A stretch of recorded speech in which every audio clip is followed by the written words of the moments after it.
सरू की माँ से मिलने वाली है अन्नपूर्णा देवी, और सरू भी मिलने वाली है अपनी माँ से वेद के घर में। देखकर हो जाने वाली है अन्नपूर्णा देवी हैरान, जब अपने सामने सरू की माँ को सरोज को देखेंगी। कहेंगी, सरोज तुम यहाँ कैसे आई, और तुम कहाँ थी इतने दिन तक? मेरी पोती कहाँ है? अब भाई सरोज सारी सच्चाई बताने वाली है और कहने वाली है कि माँ जी, आपकी पोती ये सरू ही है और मैं आपकी बहू हूँ। लेकिन मैं ये शहर छोड़कर क्यों गई थी, मुंबई छोड़कर मैं क्यों गई थी, मैं आज आपको सारी सच्चाई बता दूंगी। और बता देने वाली है कि मुझे उर्मिला की माँ कामिनी ने जान से मारने के लिए गुंडे भेजे थे, और उन्होंने मुझे जान से मारकर आपके बेटे से हमेशा हमेशा के लिए अलग करने के लिए सारा काम किया था। इसलिए मैं अपनी बेटी की जान बचाकर अपने गांव भाग गई थी, राजस्थान। लेकिन मुझे किन्हीं कारणों से अपनी सर के लिए फिर से वापस आना पड़ा है, और मुझे पूरा विश्वास है कि अगर कामिनी मेरे बारे में जान जाएंगी तो मुझे जान से फिर से मरवाने की कोशिश करेंगी। लेकिन मैं इस बार आपके सामने हूं, इसलिए मैं आपसे कहूंगी कि आप मेरी बेटी को और मुझे या फिर अपने घर लेकर चलिए, या फिर मेरी सच्चाई को किसी के सामने मत लाइएगा। अब भाई सीरियल में धमाकेदार ट्विस्ट आ गया, जहां पे सरोज की वापसी हो गई, यानी कि सरू की माँ की। और वह यहाँ वापस आने के बाद सारी सच्चाई अन्नपूर्णा देवी को बता देंगी।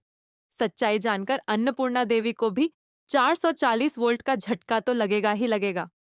उसके साथ साथ वह सरू और अपनी बहू सरोज को घर लेकर जाएंगी और कामिनी को जाते जाते जोरदार थप्पड़ मारेंगी और कहेंगी, तुमने मेरी बड़ी पोती से और मुझे मेरी बहू से जीवन भर दूर रखा, लेकिन देखो मेरी बहू आ गई है।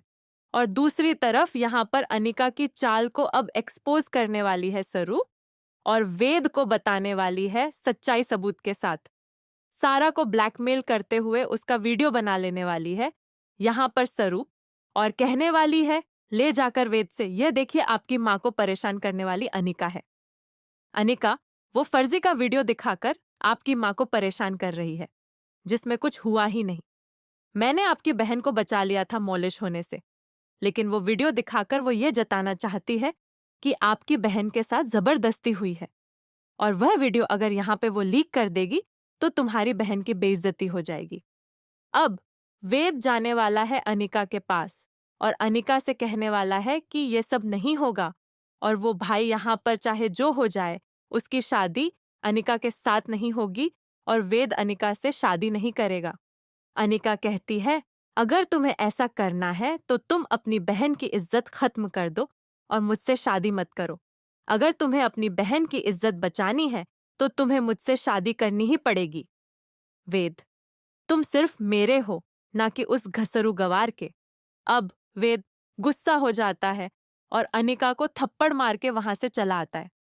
अब भाई आपको दिखाया जाएगा कि अनिका और गुस्से में आ जाएगी और तारा से कहेगी, मेरी और वेद की शादी सिर्फ 10 दिन के अंदर होनी चाहिए, वरना आपकी बेटी के खिलाफ इस वीडियो को मैं यहाँ पर लीक करने में, वायरल करने में कोई कसर नहीं छोड़ूंगी। स्कूल के सभी बच्चों को पूरे शहर में, सिटी में ये वीडियो दिखाऊंगी। अब तारा जो है वो यहाँ पर डर जाती है और वेद से कहती है, तुम्हें शादी अगले हफ्ते ही करनी है। अब दोनों की शादी तय हो जाएगी, अनिका और वेद की। लेकिन यहाँ पर कोई समझ नहीं पाएगा कामिनी, उर्मिला और अनिका की यह चाल कामयाब होगी। लेकिन भाई सरू जो है वह बहुत बड़ी चाल चलेगी। वो शादी के मंडप में अनिका के पहुंचने से पहले ही यहाँ पर खुद जाकर बैठी दुल्हन बनकर और अनिका को बांध देगी फुल्ला के साथ मिलकर एक चेयर से, उसके मुंह को भी, और उसको बेहोश कर देगी। अब अनिका चेयर पर बंधी रह जाएगी और शादी हो जाएगी वेद और सरू की। और उसके बाद जब घूंघट उठेगा तो भाई सभी लोग हैरान हो जाएंगे। तारा को भी 440 वोल्ट का झटका लगेगा। वो कहेगी कि कहाँ अनिका और इसकी शादी हो रही थी वेद की, और कहाँ इसकी हो गई। अब भाई यहाँ पर सरू जो है वो कहेगी तारा से कि मैंने आपके बेटे की जान बचाने के लिए सब किया। अनिका के साथ आप भी तो नहीं करवाना चाहती थी ना वेद की शादी, और मैं भी वेद सर से प्यार करने लगी हूँ। अब भाई कहानी में वो ट्रैक आने वाला है जहाँ पे सरू प्रपोज करने वाली है वेद को, यानी कि वेद ने प्रपोज किया, सरू ने ठुकरा दिया, लेकिन फिर से वो उससे प्यार का इजहार कर ही देगी।